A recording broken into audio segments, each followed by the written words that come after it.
Thosaigh first fortnight sa bhliain 2009, agus bíonn sé ar siúl sa chéad chaicís i mí eanar gach bliain. An aim atá ag first fortnight ná dul an lech le sláinte inseanna. Is rud nach really leiríonn daoine faoi, agus rud a dhéanann first fortnight nó osclaíonn sé suas an cumarsáid sin a bhfuil tábhachtach do daoine a bheith leirt lena cóirde lena gláán. Cóir ag tús na bliana, dearcaní an nullag orintha bíon daoine sais down, bíon daoine ní bhíon daoine ag dul amach agus mar sin de. Agus rud mar seo is féidir le dul amach tá an ábhar atá gceist tá sé sais tá riara ach an slí bhfuil an cumarsáid sin denta trí ealaíonn, trí filiocht, trí comedy, trí ceol. Tuarann sé sais an channel nua sin chun na smaointí sin a bheith gomarsáid.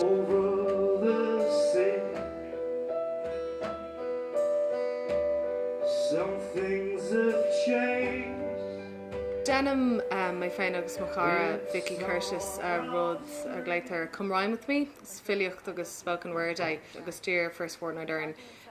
Just piece of Yennever and Slocha. Howling on your knees on Harcourt Street, being dragged out of Club 92, waving genitals and free shot tokens.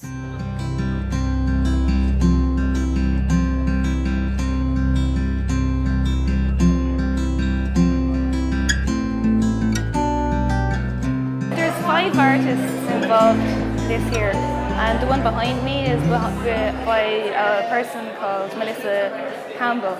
Melissa is a British artist based in just outside London, and she works through photography. And the piece behind me is about her great grandmother, who she had thought was long dead, but then discovered that she was still alive, living in an institution. She had been placed in the institution because she had postnatal depression and left there for the rest of her life. There's also a series of photographs by Lee Barry from Cork, and it's a look at inside his grandmother's home, and it's his grandmother's world really. She has been very depressed and grief-stricken since her husband's death. People often talk about their physical pain, and they'll talk about that all day when it comes to anything emotional or anything about how they're feeling emotionally. It's not so easy to talk about.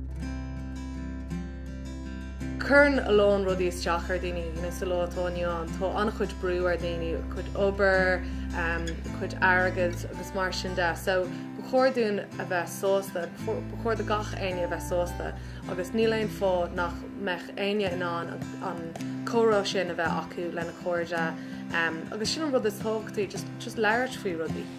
Bíonn daoine ar fud na crunne ag foling seoir sláinte inseanna, ach an rud is tábhachtaí le déanamh ná leabhar amachfaoi. Leabhar amachfaoi. Leabhar amachfaoi.